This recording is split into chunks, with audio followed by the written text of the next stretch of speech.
मंगलम भगवान विष्णु मंगलम गरुड़म ध्वज मंगलम पुंडरीकांच मंगलाय तनोहरि। तुलसी बिरवा बाग में सिंचत कै को मिलाय रह भरोसे राम के परबस पर हरियाय।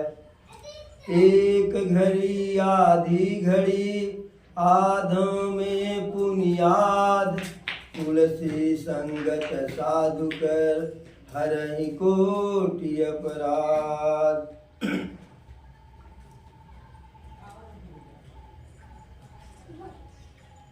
परमपिता परमेश्वर प्रभु श्री रामचंद्र जी के चरणों में साष्टांग दंडवत प्रणाम करते हुए आज की कथा प्रारंभ की जा रही है। जय हो प्रभु हे दीनानाथ। कल हम लोगों ने इस पावनमयी अमृत श्री राम की कथा में महाराज प्रताप भान की कथा और कपटी मुनि की कथा का जो है श्रवण और गायन किया गया। आज महाराज मनु और माता शतरूपा का कथा जो है सुनाया जाएगा। स्वयं भूव मनु अरु शतरूपा जिनते भय नर सृष्ट अनुपा। दंपति धर्म आचरण नीका अजहु गाव श्रुति जिन कैली का। नृप उत्तान पाद सुत तासु ध्रुव हरि भगत भयउ सुत जासु। लघु सुत नाम प्रिय व्रत ताई वेद पुराण प्रशंस ही जाई। देवहूति पुनीता सुकुमारी जो मुनि कर मद कय प्रिय नारी। आदि देव प्रभु दीन दयाला जठर धरऊ जय कपिल कृपाला। सांख्य शास्त्र जिन प्रगट बखाना तत्व विचार निपुण भगवाना। तेहि मनुराज कीन बहुकाला प्रभु आयसु सब विधि प्रतिपाला।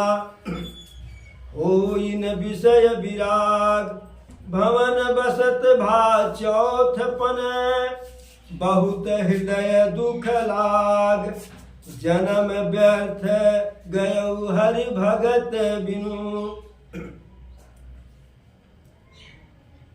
महाराज मनु और माता शतरूपा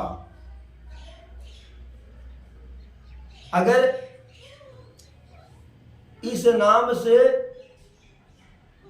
आप लोग परिचित नहीं हैं, इस नाम को नहीं सुने हैं, नहीं जानते हैं, तो ऐसे ही जान लीजिए महाराज मनु से तात्पर्य महाराज दशरथ का पूर्व जन्म। महाराज दशरथ जी प्रभु श्री राम जी के पिता रहे त्रेता युग में। वही महाराज दशरथ जी सतयुग में महाराज मन के रूप में अवतरित हुए थे। और जो प्रभु की माता जी देवी कौशल्या रही, वही सतयुग में शतरूपा के रूप में महाराज मन की जो है अर्धांगिनी रही, उनकी महारानी रही। यह स्वयं भूत है, महाराज मनु स्वयं भूत है। हर मनवंतर में, प्रत्येक मनवंतर में सृष्टि का शुभारंभ महाराज मनु के द्वारा ही होता है। हम लोग भी मनु के ही संतान हैं, इसीलिए हमें मानव कहा जाता है, मनुष्य कहा जाता है। तो सतयुग में महाराज उनको भगा दे। सतयुग में महाराज मन अवतरित हुए थे। मन अर्थात मनु के पुत्र महाराज उत्तानपाद थे और उत्तानपाद के पुत्र प्रभु के परम भक्त ध्रुव जी थे। अब ऐसे जान लीजिए कि महाराज मनु प्रभु के भक्त ध्रुव जी के बाबा रहे, यानी पितामह रहे। महाराज मनु के दो पुत्र हुए, एक उत्तानपाद जिनसे ध्रुव पैदा हुए और उनके दूसरे पुत्र जो है महाराज मनु के प्रियव्रत रहे, जिनका नाम बड़े सम्मान के साथ शास्त्रों में, वेदों में लिया जाता है। और महाराज मनु की एक पुत्री भी रही, देवहूति। उनका विवाह महाराज मनु कपिल मुनि के साथ किया। कपिल मुनि वह कि जो हमारे 6 शास्त्र हैं, 6 शास्त्रों में जो सांख्य शास्त्र है उसकी रचना किए थे। जो हम लोग गणित में संख्या का प्रयोग करते हैं उसके जनक कपिल मुनि रहे। और ऐसे वह महाराज मनु तेहि मनुराज कीन बहुकाला प्रभु आयसु सब विधि प्रतिपाला। सतयुग में बहुत काल तक, वर्ष नहीं बहुत काल तक जो है शासन किए, राज्य किए। और ऐसे नहीं कि जैसे हो गया तैसे, विधि सम्मत, नीति सम्मत, शास्त्र सम्मत है राज्य किए। राज्य करते रहे। और राज्य कैसे करते थे? मन से, तन से, वचन से, कर्म से धार्मिक रहे, नीतिगत रहे। कहीं कोई व्यवधान उसमें नहीं, लाग लपेट नहीं। मन के सच्चे थे, वचन के सच्चे थे और धर्म के भी सच्चे थे, तन के भी सच्चे थे। फिर भी उनको लगा, क्या लगा? होई न विषय विराग भवन बसत भा चौथपन हृदय बहुत दुख लाग जन्म गयऊ हरि भगत बिनु। उनको लगा, क्या लगा? होई न विषय विराग। जैसे जीव विषयों में पड़ा रहता है। विषय क्या है? मेरा, तेरा, यह नहीं है वह चाहिए, अपना, पराया। और इसके कारक कौन है? जो हमारी ज्ञानेंद्रियां हैं। ज्ञानेंद्रियां कौन है? आँख, नाक, कान, जीभ, त्वचा। ये हमारी 5 जो है, 5 ज्ञानेंद्रियां हैं। यही हमारे मन को विषय की तरफ बरबस ले जाते हैं। जैसे आंख का कार्य है देखना, अच्छा बुरा सब हम देखते हैं, लेकिन आंख है बुरा देखने के लिए नहीं है, अच्छा देखने के लिए है। कान का कार्य है सुनना, तो इससे हम भगवत भजन भी सुनते हैं और गलत शब्दों को भी सुनते हैं। इन ज्ञानेंद्रियों का संबंध विषयों से है। तो महाराज मन को लगा कि सब कुछ तो हम ठीक ही ठीक कर रहे हैं, लेकिन विषय से विरक्त नहीं हो पा रहे हैं। और जब तक जीव विषय का त्याग नहीं करेगा, विषय के बंधन में बंधा रहेगा, तब तक मोक्ष की प्राप्ति संभव नहीं है। और बालपन, युवापन, वानप्रस्थ, संन्यास, चौथा आश्रम आ गया, चौथापन आ गया, वृद्धावस्था आ गया, लेकिन विषय से विराग नहीं हुआ। हृदय बहुत दुख लाग, उनको जो है उनके मन में बहुत ही कष्ट हुआ, बहुत ही तकलीफ हुआ। क्या तकलीफ हुआ? जन्म गयौ हरि भगत बिन। यह मानव का शरीर मिला है, इस शरीर के माध्यम से हम अच्छे कर्मों को करते हुए जो हमारी आत्मा है, ऐसे हम कार्य करें कि परमात्मा में विलीन हो जाए। जैसे किसी न किसी रूप में सभी नदियों का जल सागर, सागर से महासागर में जाता है, ठीक उसी प्रकार यह आत्मा परमात्मा का एक अंश है। उस परमात्मा में जब मिलेगा तभी इसका जो है विराम बिंदु होगा। तेरा तुझको अर्पण क्या लागे मेरा, जब यह उसी में जाएगा, उसी में विलीन होगा, तभी इसका जो है यह जो आने जाने वाला क्रम है उससे छुटकारा मिलेगा। लेकिन ऐसा हुआ नहीं। अब आगे वो क्या करते हैं?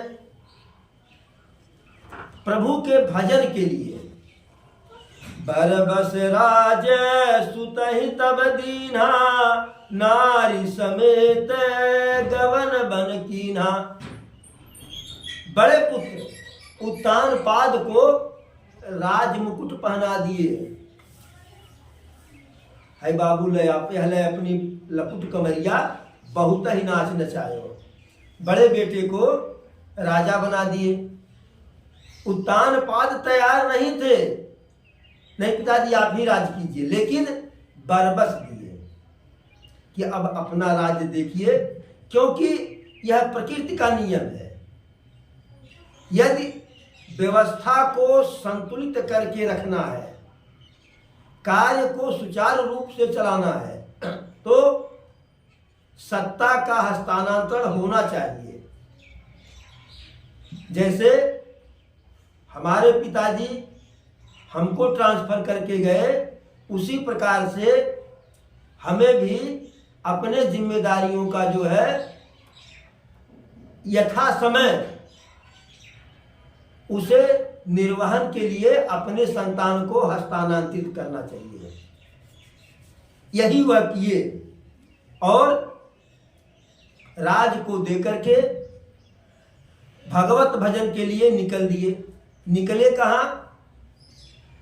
इसी उत्तर प्रदेश में सीतापुर जनपद में एक तीर्थ स्थान है, नैमिषारण्य, गोमती नदी के तट पर है।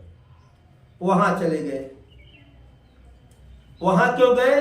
कि वहां ऋषि मुनि सिद्ध महापुरुष वहां भगवत भजन में रमे रहते थे, इसलिए वहां गए जो है। अच्छा, जाते समय गए तो साथ में सपत्नीक गए। पंथ जात सो हिमत धीरा, ज्ञान भगति जनु धरे शरीरा। रास्ते में जाते समय अगर आज किसी को घर छोड़ करके जाना पड़े, चाहे अपने मन से और चाहे बेटा और बहू घर से निकाल दें, बड़ा दुख होता है। अपने मन से जाएंगे तो भी मन यही लगा रहेगा कि पता नहीं अब लड़का कैसे घर का देखभाल करेगा, नतिया क्या करता होगा, पतोहू क्या कर रही होगी, बिटिया दामाद की चिंता, नाना प्रकार की चिंताएं।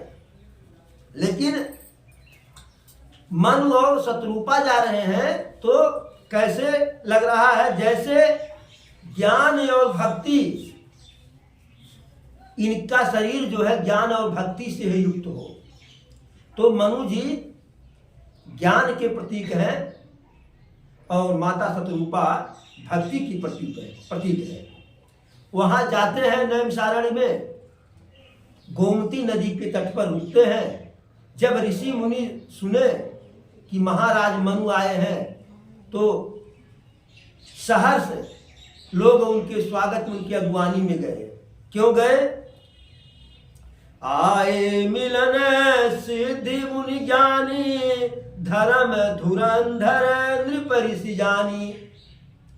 राजा जान के नहीं आए, धर्म धुरंधर नृप ऋषि, धर्म के प्रतीक राजर्षि आए हैं, राजा से ऋषि बनने के लिए आए हैं, इसलिए गए। और जा करके उन्हें महाराज मनु और देवी शतरूपा को गोमती नदी में स्नान करवाए और उस क्षेत्र में जितना भी तीर्थ था सभी तीर्थ का दर्शन करवाए, सभी तीर्थ के प्रभाव और महत्व को बताए। साथ ही जो है मनु जी अपने राजसी वस्त्र को त्याग करके, माता शतरूपा रानी वाला वस्त्र त्याग करके मुनियों का वेश जो है धारण कर लिए। यह आवश्यक होता है। वेशभूषा का हमारे स्वभाव पर जो है बहुत ही गहरा प्रभाव पड़ता है। अगर कोई व्यक्ति साधु का वेश धारण कर ले, उसके अंदर चाहे जो हो, लेकिन जब वह समाज में रहेगा तो जितने समय लोगों के बीच में रहेगा उतने समय अपने मन के व्यभिचारों को, दुर्वासनाओं को दबाए रखेगा, क्योंकि साधु का वेश धारण किए हुए है। इसीलिए मुनि का वेश धारण किए कि वेश का हमारे मन पर प्रभाव पड़ेगा। और मुनियों ने उन्हें 12 अक्षर जपने का जो है संदेश दिया, मंत्र दिया। 12 अक्षर क्या होता है? ओम नमो भगवते वासुदेवा, ओम नमो भगवते वासुदेवा। पूछे कि इससे क्या होगा? मुनियों ने कहा कि इससे मोक्ष की प्राप्ति होगी, प्रभु के वैकुंठ धाम मिलेगा। तो राजा थे, राजा की इच्छा भी बड़ी होती है। भाई हमारी इच्छा है कि 10-20 बीघा जमीन हो, राजा की इच्छा होती बगल वाले राजा का राज्य ही अपने में मिला लें। तो थे तो राजा ही, राजा से राजर्षि बने थे।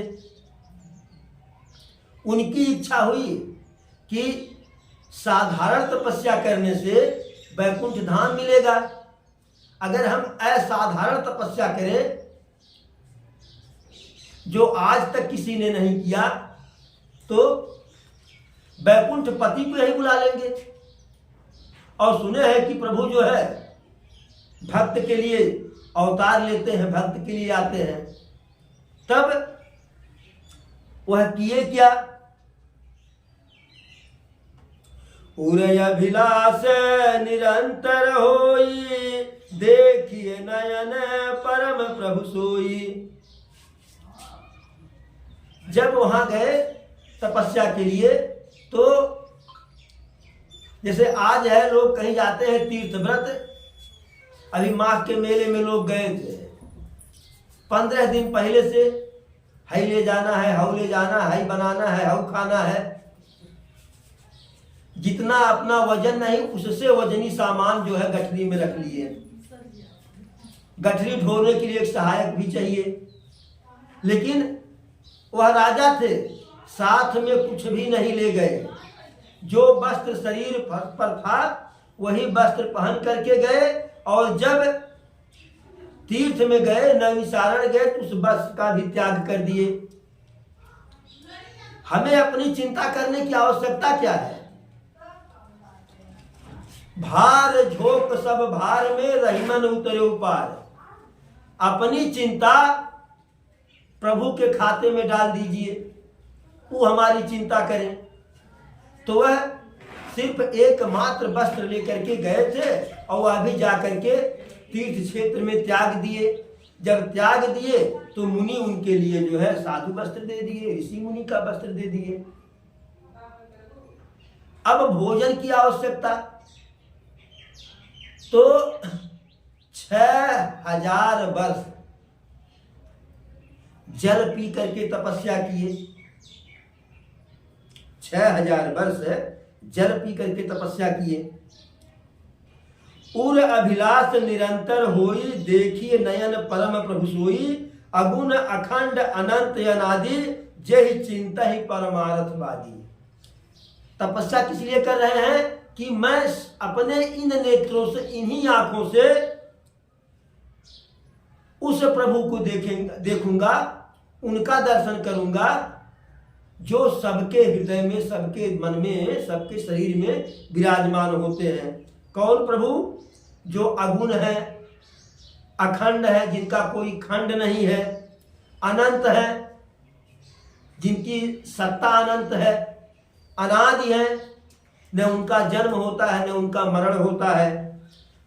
जय चिंता ही परमार्थवादी, तत्ववादी, विचारवादी, ऋषि मुनि जिनकी चिंता करते हैं, जिनका भजन करते हैं। और इतने नहीं रुके, नेति नेति जय वेद निरूपा, निजानंद निरूपाधि अनूपा। जिनके बारे में वेद जिनके गुणों का गान करते हैं, जिनकी महिमा का वर्णन करते हैं, फिर कहते हैं नहीं नहीं यार इससे भी आगे, इससे भी आगे, जो आनंद के खजाना है, आनंद के घर हैं, जिनका कोई उपाधि नहीं है, नाना प्रकार की उपाधि है, जो अनूप है, ऐसे प्रभु के दर्शन की अभिलाषा थी। साथ ही शंभु बिरंच विष्णु भगवाना, शंभु बिरंच विष्णु भगवाना, उपजय जासु अंश ते नाना। जिनके अंश मात्र से अनेकों शंभु, अनेकों शंकर, अनेकों विष्णु, अनेकों ब्रह्मा पैदा हो जाते हैं, प्रकट हो जाते हैं, उस प्रभु का दर्शन करना है। और यही नहीं रुकते हैं, कहते हैं कि जो प्रभु भगवान शंकर के मानस में विराजमान है, जो प्रभु कागभसुंड के मान सरोवर में विराजमान है, उस प्रभु का दर्शन करेंगे। ऐसे प्रभु सेवक बसहि, भगत हेतु लीला तनु गहहि। सुने हैं लोगों से, शास्त्रों में, सदग्रंथों में गाया गया है कि ऐसे प्रभु जो है सेवक के बस में, भक्त के बुलाने पर, भक्त के भजन पर जो है लीला करने के लिए इस लोक में, मृत लोक में भी आते हैं। जो यह वचन सत्य श्रुति भाषा, तो हमारा पूजा ही अभिलाषा। अगर सदग्रंथों में जो गाया गया है कि प्रभु आते हैं भक्त के पुकार पर, अगर यह सत्य है तो यह भी सत्य है कि हमारी अभिलाषा पूर्ण होगी। इतना दृढ़ विश्वास। फिर 7000 वर्षों तक वायु ग्रहण किए, जल का त्याग कर दिए, तो 7 6 13 हो गया। 13000 वर्षों तक जो है एक पैर पर खड़ा होकर के महाराज मन और माता शतरूपा ओम नमो भगवते वासुदेवा का के मंत्र का जाप कर रहे हैं। उसके बाद बरस सहस दस त्याग उसो, ठाड़े रहे एक पद दू। फिर 10,000 वर्षों तक जो जल पहले त्याग दिए थे, वायु बाद में त्याग दिए, दोनों का त्याग कर दिए, न कुछ खाना न पीना। 10,000 वर्षों तक ऐसे तपस्या किए। तपस्या के प्रभाव से परिणाम क्या हुआ जो है, विधि हरिहर तप देखी अपारा, मनु समीप आये बहुबारा। मागहु बर बहु भांति लोभाए, परम धीर नहीं चले चलाए। उनके इस तपस्या को देख करके, महाराज मनु के और माता शतरूपा के तपस्या को देख करके ब्रह्मा जी, शंकर जी, विष्णु जी अनेकों बार उनके पास आए और कहे कि हे राजन, हे राजर्षि, जो भी आपको वरदान मांगना हो वरदान मांगिए, आप बहुत बड़े तपस्वी हैं, आपका तप पूरा हुआ। लेकिन दोनों भक्त उनकी बात पे ध्यान ही नहीं दिए और अपने दृढ़ निश्चय से हिले तक नहीं। हुआ क्या उसके बाद?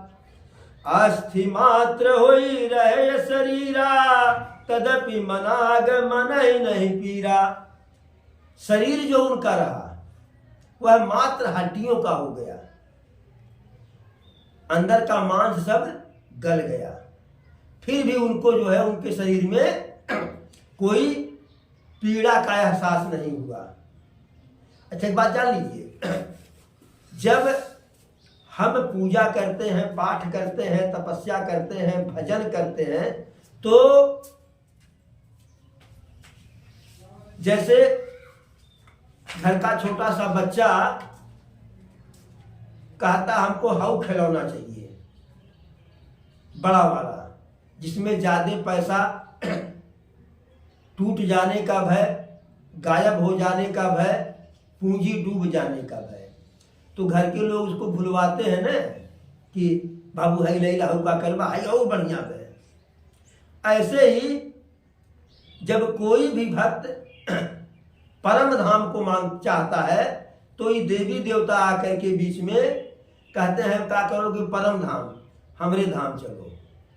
भाई शंकर जी तो अपने ही धाम तक पहुंचा पाएंगे न, विष्णु जी वैकुंठ पहुंचा पाएंगे न, ब्रह्मा जी अपने लोग तो पहुंचा पाएंगे। परम धाम तो भगवान दे सकते हैं और उनको परम धाम चाहिए था और परम धाम भी नहीं चाहिए था। परम धाम वाला यहीं आवे, हम वहां नहीं जाएंगे। इसके बाद होता क्या है, प्रभु सर्वज्ञ दास निज जानी, गति अनन्य तापस नृपरानी, मागु मागु बर भय न भवानी, परम गंभीर कृपा मृतसानी। जब ब्रह्मा विष्णु महेश के प्रलोभन में राजा रानी नहीं आए तो प्रभु को लगा, राघव सरकार को लगा कि बहुत ही चतुर भक्त हैं, कि प्रलोभन में नहीं होंगे, लालच में नहीं आएंगे, हमें ही जाना पड़ेगा। तब आकाश से आकाशवाणी होती है और जो आकाशवाणी होती है वह जैसे कृपा की अमृत रूपी वाणी, इतनी मीठी शहद की जैसे। वह आकाशवाणी कान में पड़ते ही जो है, मृतक जियावन गिरा सुहाई, श्रवण रंध्र होई उर जब आई। जब वह आकाशवाणी, कैसी आकाशवाणी? मुर्दे को जीवित कर देने वाली। राजा महाराज मनु और शतरूपा माता के कान में गया तो हुआ क्या? हष्ट पुष्ट तन भय सुहाए, मानहु अबहि भवन ते आए। वह वाणी, अमृत रूपी वाणी कान में पड़ते ही देख रहे हैं महाराज मन, ये तो हम जैसे आए थे वैसे हष्ट पुष्ट हो गए, जैसे अभी हम जो है अपने राज्य से आ रहे हैं। तब तक माता जी को देख रहे हैं, शतरूपा जी को, वह भी हरी भरी हो गई। अब इनका विश्वास और बढ़ गया, विश्वास और अभिलाषा और बढ़ गई। क्या बढ़ गई कि जब उसकी वाणी से इतना बड़ा प्रभाव हो गया, तो अगर वह साक्षात सामने आएंगी तब क्या होगा। श्रवण सुधा सम वचन सुनी पुलक प्रफुल्लित गात, बोले मनु करि दंडवत प्रेम न हृदय समात। अब वो बोल रहे हैं, अगला स्टेप है। जैसे हम लोग भी जो है, हम सभी लोग चाहते हैं कि सीधे स्वर्ग चले जाएं।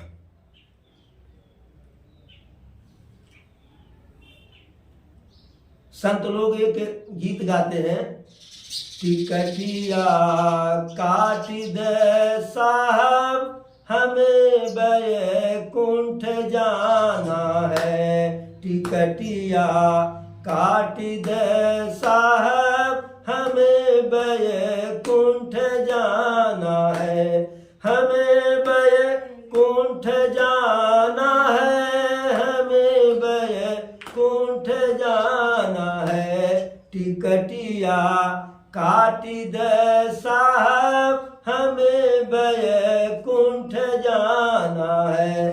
तो हम चाहते तो हैं कि बैकुंठ का टिकट मिल जाए, लेकिन ये बताइए, कभी बस में जब चढ़ते हैं कहीं जाने के लिए, तो कंडक्टर है थोड़ी दूर जाने के बाद आता है, कहता है टिकट टिकट टिकट। तो आप कहते हैं फला जगह जाना है, तो कहता है इतना रुपया दीजिए। रुपया देते हैं तब टिकट देता है, और रुपया नहीं देंगे तो सीटी बजाएगा, ड्राइवर से कहेगा गाड़ी रोको, यहीं उतर जाओ। ट्रेन में है, बैठने से पहले ही टिकट लेना है। रोडवेज में भी पहले सिस्टम था कि बस में बैठने से पहले आप बुकिंग खिड़की पे जाते थे, पहले पैसा तब टिकट। ऐसा कभी नहीं हुआ था, कभी नहीं हुआ कि पहले वह टिकट दे दे तब पैसा ले। काहे से, अगर टिकट पहले दे देगा तो जो यात्री खड़ा है वो टिकट लेके चला जाएगा, और अंदर कमरे में खिड़की के पीछे रहता, वहां से कैसे आएगा। इसी प्रकार बैकुंठ भी जाने के लिए हमारे पास पैसा होना चाहिए। अब ये रुपया वाला पैसा नहीं, वहां का पैसा दूसरा है। और वह पैसा आएगा कैसे? वह पैसा सत्संग से आएगा, भगवत भजन से आएगा। बिना सत्संग के वह पूंजी हमारे पास नहीं आएगी। इसीलिए कहा गया है, संत मिलन को जाइए तज ममता अभिमान, ज्यों ज्यों पग आगे बढ़े कोटिन यज्ञ समान। कल के कथा में हम लोग महाराज प्रताप भानु की कथा सुने थे। वह भी बहुत नीतिवान राजा थे, धार्मिक थे, शास्त्र सम्मत राज्य करते थे। लेकिन जैसी भवतव्यता होती है, जाकी जस भवतव्यता तैसी मिले सहाय। वह जब गए जंगल में तो उनसे कपटी मुन मिला, और जब कपटी मुन मिल गया तब क्या हुआ? उनका विनाश हुआ साल भर के भीतर, क्योंकि कपटी था तो प्रलोभन में बजा दिया। और यह महाराज जी संतों के बीच में गए। संतों के बीच में जाने से प्रभु इनको मिले। इसीलिए हम जैसे समाज में जाएंगे उसी प्रकार का प्रभाव हमारे ऊपर पड़ेगा। तो फिर जो है कहते क्या है आगे, महाराज मनु क्या कहते हैं? सुनु सेवक सुर तरु सुर धेनु, विधि हरिहर बंदित पद रेनु, सेवत सुलभ सकल सुखदायक, प्रणत पाल सचराचर नायक।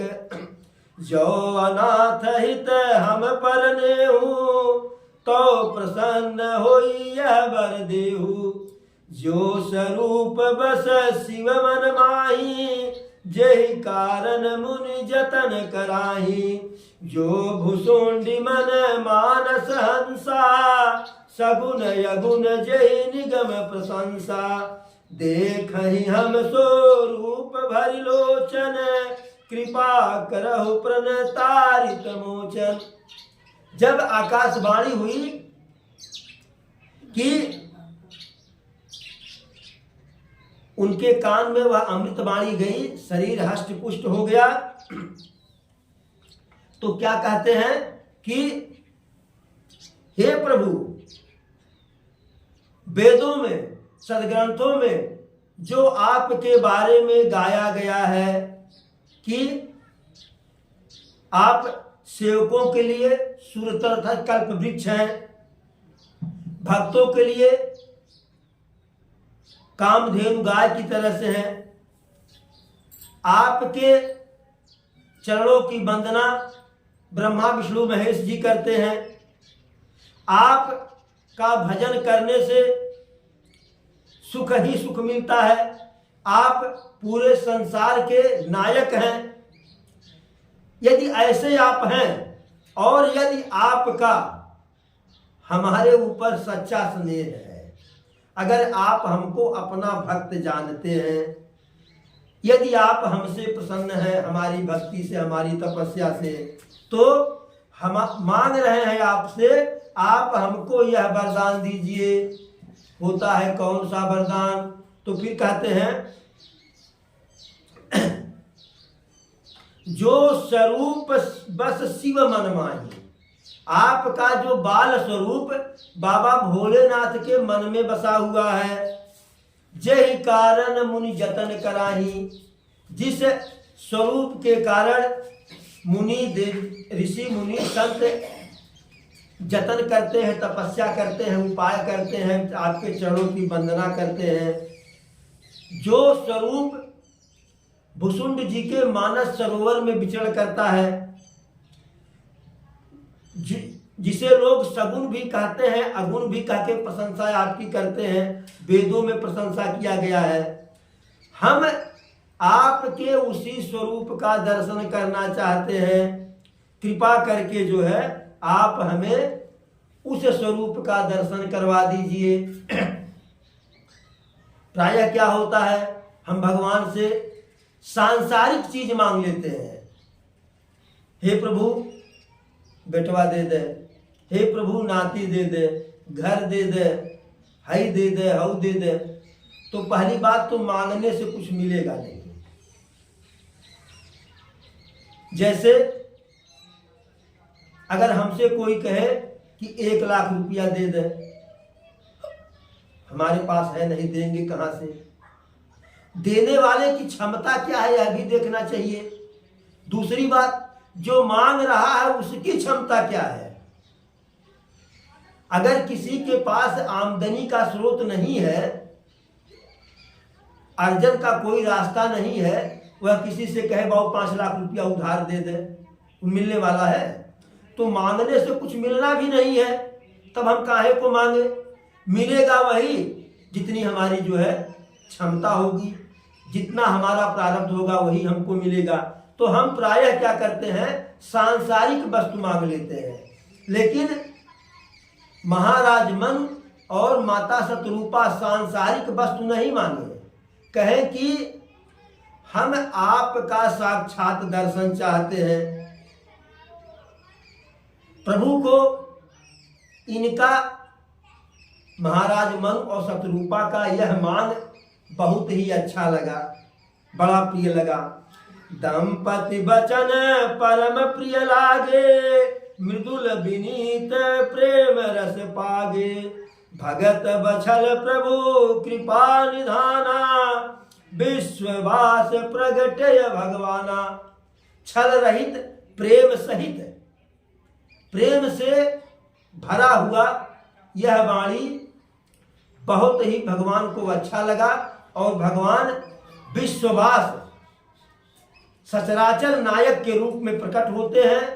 फिर आज की कथा को यहीं पर विराम दिया जाएगा और प्रभु के प्रकट होने की कथा महाराज मनु और माता शतरूपा को अपने दर्शन देने की कथा का गुणगान कल किया जाएगा। जय हो प्रभु, जय हो दीनानाथ, जय हो त्रिलोकीनाथ।